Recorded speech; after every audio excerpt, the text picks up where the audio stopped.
तो दोस्तों आज बात करते हैं business news articles analysis series में इंडियन एनर्जी ड्रिंक्स मार्केट की। ईटी प्राइम में रिसेंटली एक आर्टिकल पब्लिश हुआ जिसका टॉपिक था विंग और Sting energy drinks market heats up as Red Bull PepsiCo jostle to grab a cool share. और इस आर्टिकल में ये बताया गया कि रिसेंटली जो इंडियन मार्केट में क्रिकेट वर्ल्ड कप हुआ उसमें brands like sting red bull और मॉन्स्टर ये छाए रहे। ये आर्टिकल ये बोलता है कि एनर्जी ड्रिंक मार्केट जो है वो इंडियन मार्केट में वेल एस्टेब्लिश्ड मार्केट है, लेकिन अगर हम कंजम्पशन की बात करें, सॉफ्ट ड्रिंक्स के कंजम्पशन की बात करें, तो इंडिया सबसे ज्यादा लीडिंग मार्केट नहीं है। हालांकि जो कंजम्पशन है सॉफ्ट ड्रिंक्स का वो धीरे धीरे बढ़ता जा रहा है इंडिया में। और जो रिसर्च फर्म है, मार्केट रिसर्च फर्म, उसकी एक रिपोर्ट सामने आई जिसमें कि यूरो मॉनिटर इंटरनेशनल जो मार्केट रिसर्च फर्म है उसने बताया कि इंडिया का जो सॉफ्ट ड्रिंक का मार्केट है वो 2023 तक $10 बिलियन का हो जाएगा एट द एंड ऑफ 2023, मतलब दिसंबर के एंड तक। और ये ईयर ऑन ईयर जो है 18% की कंटिन्यूस ग्रोथ कर रहा है। पेप्सिको जैसी कंपनीज मार्केट में, स्टिंग ब्रांड जो उनका है सॉफ्ट ड्रिंक एनर्जी ड्रिंक का, वो मार्केट में ऑलरेडी है। कोको कोला ने चार्ज नाम का ब्रांड फिर से वापस से लॉन्च किया है इसी कैटेगरी में। अल्कोहलिक बेवरेजेस कंपनी एबी इनवेव जो कि बडवाइजर नाम का बेवरेज बनाती है, उसने भी अपना एनर्जी ड्रिंक लॉन्च किया 2021 में जिसका नाम है बीट्स।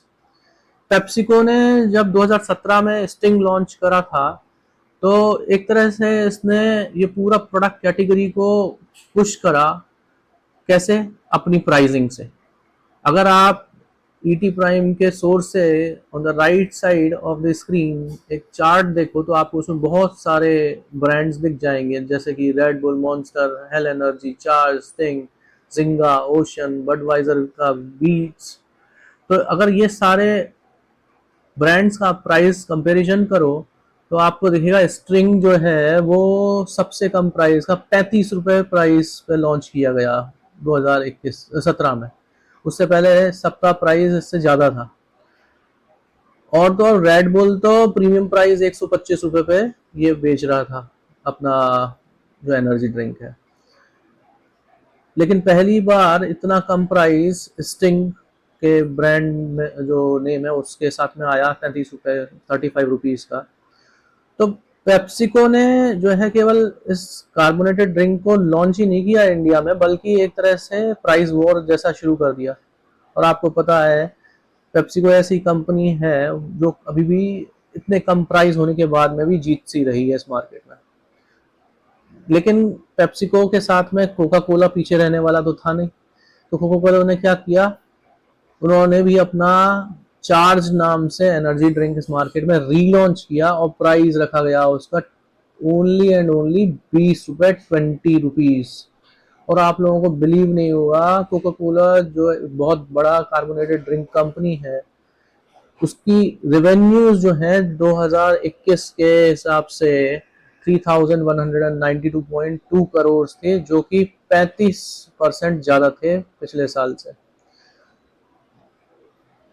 अगर क्लासिक कोला और पेप्सी कंपटीशन की बात करें तो दोनों की अगर पैकेजिंग देखोगे आप तो वो भी सेम है। दोनों ही सिमिलर पैकेजिंग में अपने ब्रांड्स को लेकर आए, जो कि पीईटी बॉटल्स में। बाकी सारे ब्रांड जो थे वो कैन मार्केट में प्रोवाइड करा रहे थे अपने प्रोडक्ट को बेचने के लिए।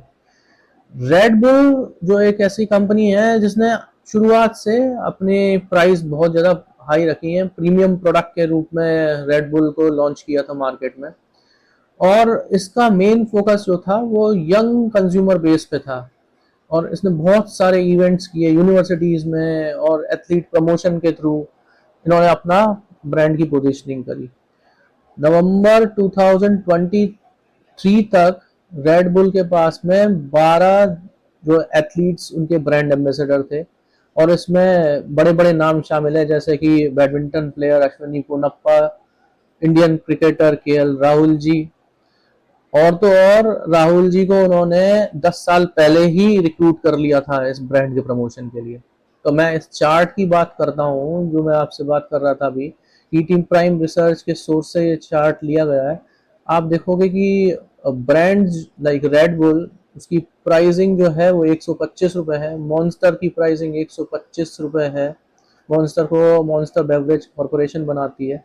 हेल एनर्जी की प्राइसिंग अगर आप चेक करोगे, जिसको कि hello energy private limited company manufacture करती है, तो इसकी 60 रुपए प्राइसिंग थी। चार्ज जो कि कोको कोला का ब्रांड है, सबसे कम प्राइस 20 रुपए पे अपना प्रोडक्ट बेच रहा है। पेप्सिको का स्टिंग 35 रुपए के प्राइस पे है। फॉर हेक्टर बेवरेजेस का जिंगा के नाम से एनर्जी ड्रिंक है इंडियन मार्केट में, जिसको कि 50 रुपए प्राइस पे बेचता है Hector beverages. Ocean beverages and food private limited का ओशियन नाम से ब्रांड है, जिसकी प्राइस 60 रुपीज रखी गई है। एबी इन बेव बडवाइजर का बीट्स ब्रांड की प्राइस जो है वो 110 रुपए है। ये ज्यादातर जो पैक साइज जो रखते हैं 200 ml पैक साइज है। केवल मॉन्स्टर को इसको छोड़ दीजिए, जिसका कि पैक साइज 350 ml है। तो अगर आप कंपैरिजन देखेंगे तो प्राइस वॉर इस मार्केट में शुरू हो चुका है, और ये प्राइस वॉर शुरू करने वाली कंपनी जो थी वो थी पेप्सिको, जिसने कि स्टिंग को 35 रुपए में लॉन्च किया, फॉलोड बाय कोका कोला, जिसमें कि चार्ज नाम का एनर्जी ड्रिंक 20 रुपए में मार्केट में ऑफर कर रखा है। अगर थोड़ा सा और डीप में बात करें तो रेड बुल का जो पोजीशनिंग है वो इंडियन मार्केट में आज से नहीं है। रेड बुल का ब्रांड इसने बहुत समय से एज अ मार्केट लीडर इस मार्केट में अपना कब्जा जमाया हुआ है, और ये इंडियन मार्केट में 20 साल से ज्यादा से है। लेकिन problem with this brand is इसने कभी भी इस कैटेगरी, एनर्जी ड्रिंक कैटेगरी को पुश करने की कोशिश नहीं करी, या कर नहीं पाया, ये कह लीजिए।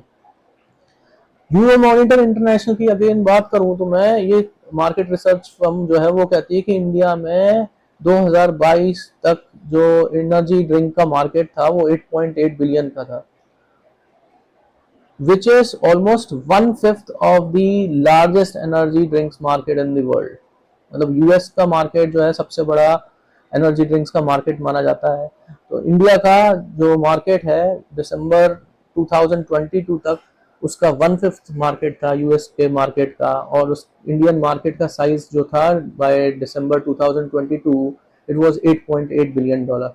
इसलिए मैंने पहले बताया, जैसा कि आर्टिकल में मेंशन किया गया है, कि इंडियन मार्केट जो है बाय दिसंबर 2023 एंड में 10 बिलियन डॉलर का होने वाला है। पेप्सिको की थोड़ी सी और बात करते हैं। पेप्सिको ने अपने प्रोडक्ट स्टिंग जो है, ब्रांड स्टिंग, उसको मार्केट में लॉन्च किया 35 रुपए में। लेकिन उसका सबसे बड़ा उसको एडवांटेज जो है वो उसका डिस्ट्रीब्यूशन चैनल है। सबसे बड़ा कॉम्पिटिटिव एडवांटेज जो पेप्सिको के पास में है वो है उसका डिस्ट्रीब्यूशन चैनल। डिस्ट्रीब्यूशन चैनल बहुत वाइड और बहुत स्ट्रांग है। ये मैं नहीं कह रहा हूँ, ये मिस्टर राज गांधी जो ग्रुप के सीएफओ हैं, फुल टाइम डायरेक्टर हैं वरुण बेवरेजेस के, वो कहते हैं। वो कहते हैं कि company is clearly betting on Sting with the help of its already existing strong retailer and the distributor network. लेकिन प्रश्न यहाँ ये उठता है कि ये सारी कंपनीज इस पर्टिकुलर मार्केट में उतर क्यों रही है, एनर्जी ड्रिंक मार्केट में इतना इंटरेस्ट शो क्यों कर रही है? तो उसका मैं आपको रीजन बताता हूँ कि सॉफ्ट ड्रिंक जो है वो एज अ कैटेगरी अगर देखा जाए तो उसमें अकेला एनर्जी ड्रिंक्स शामिल नहीं होता। उसमें carbonated bottle water, carbonated drinks, juices, carbon concentrates, RTD tea, ready to drink tea, energy and sport drinks, ये सभी चीजें शामिल होती हैं। और इसमें सबसे ज्यादा कंट्रीब्यूशन जो सॉफ्ट ड्रिंक्स के मार्केट में एज ए कैटेगरी आता है वो है बॉटल्ड वाटर का। 62% volume of the sales comes from bottled water. ये जो कैटेगरी है उसमें सबसे ज्यादा कंट्रीब्यूशन बॉटल्ड वाटर का है, 62%। एनर्जी ड्रिंक जो है वो बहुत छोटी कैटेगरी कंट्रीब्यूट करता है। देखा जाए तो by 2022 the total contribution in this particular soft drink category अगर मैं बात करूं, उसमें से एनर्जी ड्रिंक का कंट्रीब्यूशन जो था वो केवल 1% था टोटल वॉल्यूम ऑफ सेल्स में। अब जो बढ़ के बाय 2023 के एंड तक 2.8% हो जाएगा, मतलब मार्जिनल इंक्रीज है। अगर आप देखो तो 2.1 से 2.8% तक पहुंच रहा है एक साल में मार्केट। एनर्जी ड्रिंक की अगर बात करें तो ये माना जा रहा है कि ये सबसे ज्यादा तेजी से ग्रो करने वाली कैटेगरी है सॉफ्ट ड्रिंक कैटेगरीज में। और ये सबसे बड़ा कारण है कि ज्यादातर कंपनीज आज की डेट में इंटरेस्टेड हैं कि वो अपना सॉफ्ट ड्रिंक्स कैटेगरी में अगर बढ़ावा चाहती हैं अपने मार्केट शेयर में, तो वो एनर्जी ड्रिंक्स लॉन्च करें। और इसीलिए एक के बाद एक कंपनीज जो हैं, चाहे वो स्टिंग ब्रांड हो पेप्सिको का या चार्ज ब्रांड हो कोका कोला का, they are launching it in the market. इतना ही नहीं, एक चीज और मैं आपको बता दूं यहाँ पर कि 2023 से लेके 2028 तक इस पर्टिकुलर एनर्जी ड्रिंक मार्केट की जो CAGR ग्रोथ रेट रहेगी वो 19% रहने वाली है। और तो और ये सारे के सारे जितने भी सॉफ्ट ड्रिंक सेल्स हैं उससे ज्यादा तेजी से ग्रो करेगा। ये पर्टिकुलर मार्केट जो है 13% से ग्रो करने के चांसेस हैं।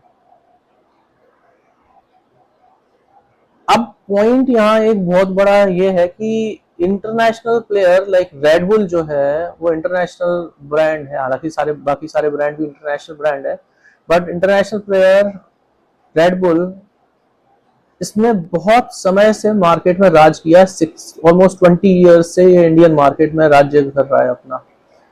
लेकिन सबसे बड़ा एडवांटेज जो इसको था वो मिला अर्ली मूवर एडवांटेज का। और इसी के कारण, क्योंकि इसने 20 साल पहले ये ब्रांड लॉन्च किया होता है इंडियन मार्केट में, इसके पास में 60% मार्केट शेयर है। लेकिन क्या इसके लिए पेप्सिको के स्टिंग ब्रांड को या कोका कोला के चार्ज ब्रांड को हराना आसान रहेगा इंडियन मार्केट में? ये जो 60% मार्केट शेयर लेके चल रहा है रेड बुल, ये मार्केट शेयर कहीं ना कहीं कम होने के चांसेस भी हो सकते हैं आने वाले टाइम में, क्योंकि रेड बुल की जो सबसे इम्पोर्टेंट चीज है वो उसकी प्रीमियम पोजीशनिंग है। जबकि पेप्सिको जो इस समय मार्केट में खेल रहा है वो अपनी प्राइस, जिसको कि they have kept at just 35 rupees, और अपने वास्ट रिटेलर नेटवर्क के साथ में खेल रहा है। तो क्या कंपटीशन तो दोस्तों इस मार्केट में बहुत फियर्स होने वाला है।